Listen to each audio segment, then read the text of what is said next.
Okay, guys, this is going to be a quick video. This is just going to be the third section of chapter 3, which is the scales of measurement, which is the learning objective 6.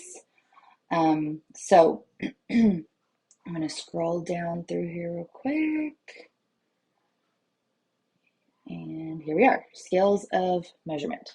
Okay, so um, all this means is basically when we're talking about measurement, we're talking about classification, right? We're talking about labeling and categorizing variables into ways that we can analyze and compare them, right?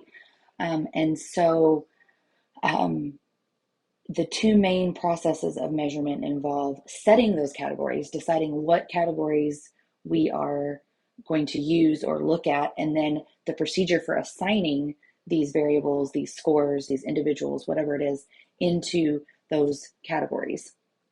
So there are four main types that scientists, researchers have developed over the years, and this includes um, nominal scale, ordinal scale, and then interval and ratio scales. Um, so, um, Nominal scales, I think when you think nominal, think name, okay, like nominal name. Think label, right? It is literally just a name that you're giving it. It's just a label.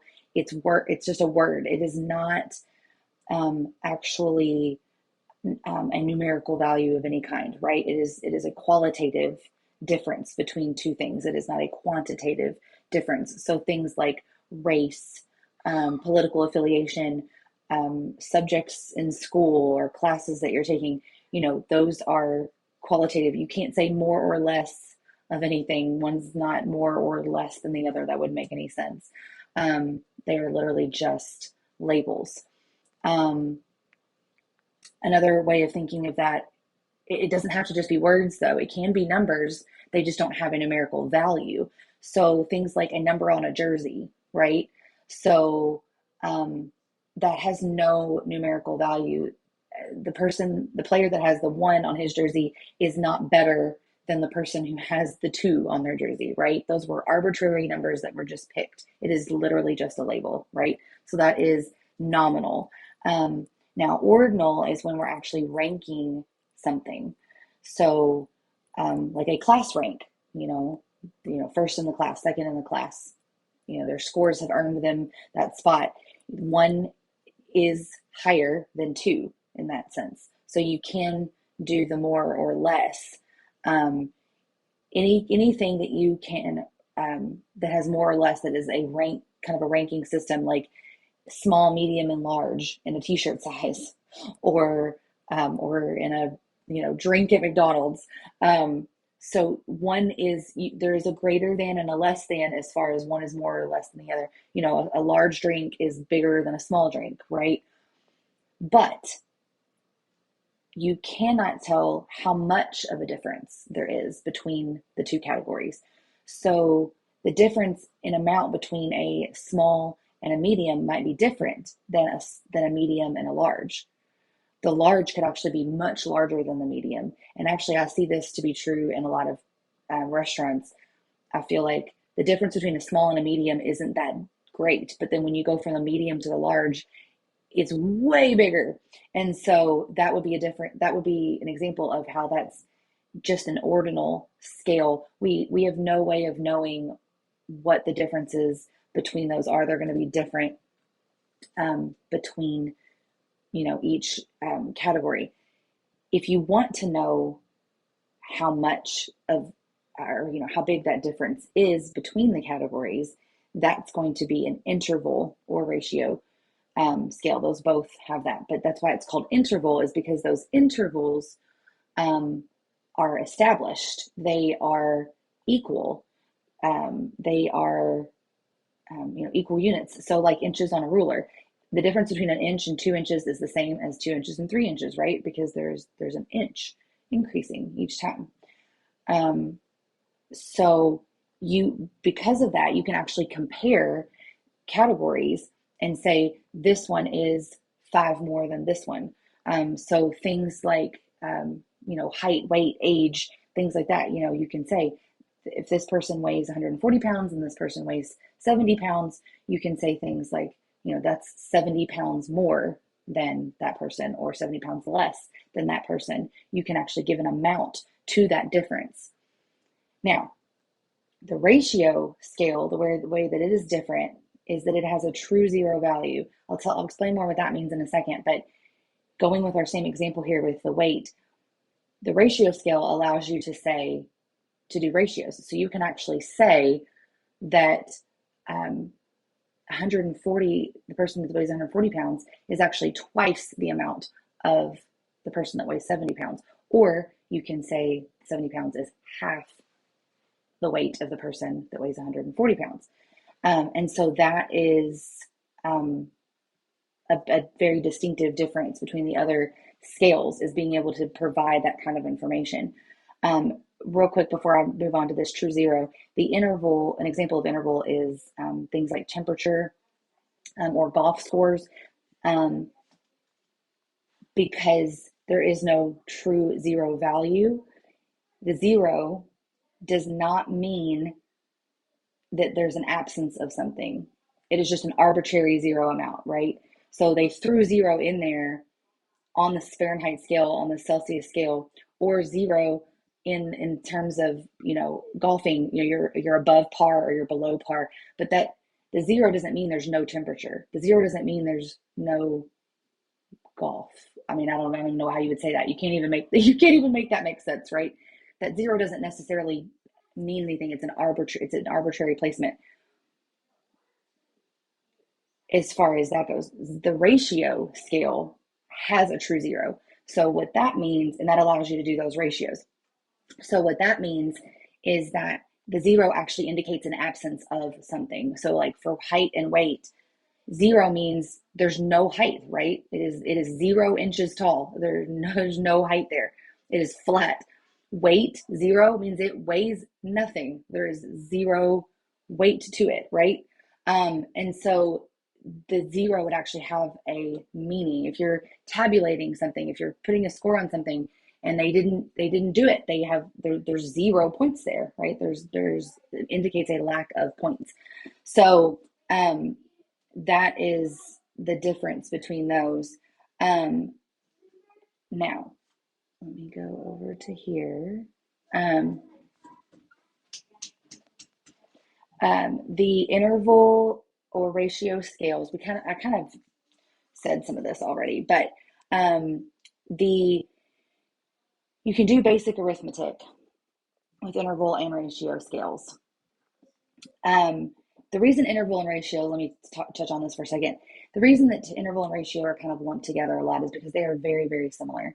They have that magnitude. They have that equal unit size between intervals, and you can do the basic arithmetic, basic math, and statistical analysis and hypothesis testing. You can do all of that with those, and so they are lumped together a lot. Another reason that they're lumped together a lot is because true interval scales are a lot harder to find. A lot more times that zero has a meaning, and so it ends up being ratio. And so that's why that they're kind of lumped together a lot. You can come up with a lot more examples of a ratio scale than you can of the interval scale. But either way, because of the equal unit size, you are able to do the same kinds of math and things like that. The only difference, again, is that of the ratios that you can do with ratio scales. Now, the difference is that ordinal and nominal, of course, too, but ordinal is not compatible with basic arithmetic or statistical analysis. You cannot perform those math comparisons with an ordinal scale because, again, it's that small, medium, and large. Yes, it tells you there's a difference, but it doesn't tell you the size of that difference. So yes, I know that small is more than large, but I have no idea how much. And so that is, unfortunately, you cannot perform those kinds of statistical analysis with ordinal data. And so a lot of times, oh, and this distinction down here, I said between interval and ratio is not always clear cut. I just said that. I was kind of touching on that for a second. You can't, it is, sometimes it's arguable whether or not it should be treated as an interval or ratio scale, whether that zero is truly arbitrary sometimes. And so, but again, it doesn't matter a whole lot because you're still able to do most of the same math and statistical analysis with interval and ratio. Now, if it's ordinal or nominal, you cannot. And so that is why that's kind of moves on to this, that is why a lot of researchers prefer and why it's desired to use those other kinds of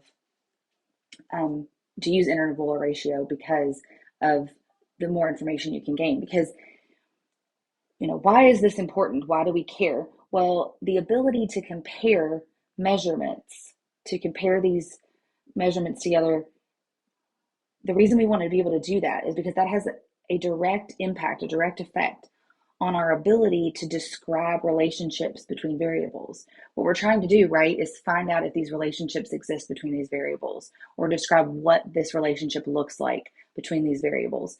That's kind of our goal of research, right? How these things are related. If we're trying to do that, the only way we can do that is to compare these measurements.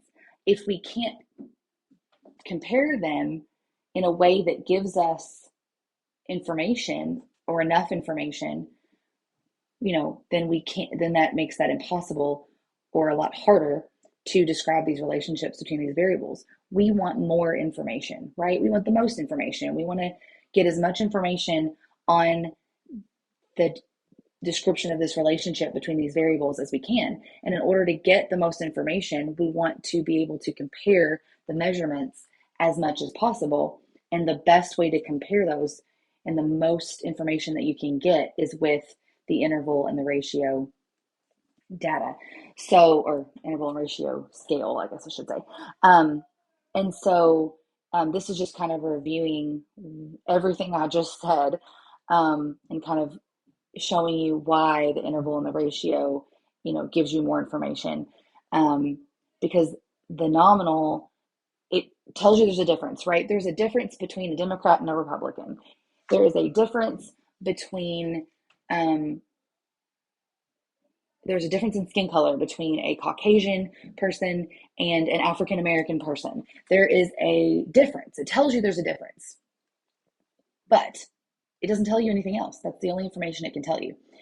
Ordinal scale takes it a step further. It will tell you which is more and which is less. So again, you can say this is small, this is medium, this is large, and you know that large is bigger than small.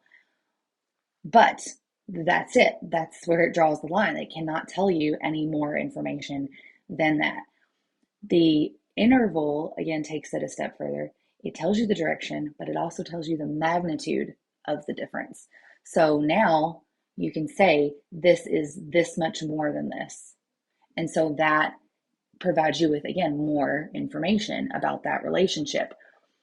And then the ratio, again, takes it one more step forward and tells you that there's a ratio, or tells you what the ratio is so that you can make those comparisons of this is this many times, as this, or, this is half as much as this. You can make those kind of comparisons. So the maximum amount of information comes from the ratio and then the interval data. So hopefully that kind of helps you guys in all of that. And I will record another video for 3.4. And remember, if you guys have any questions, to just reach out.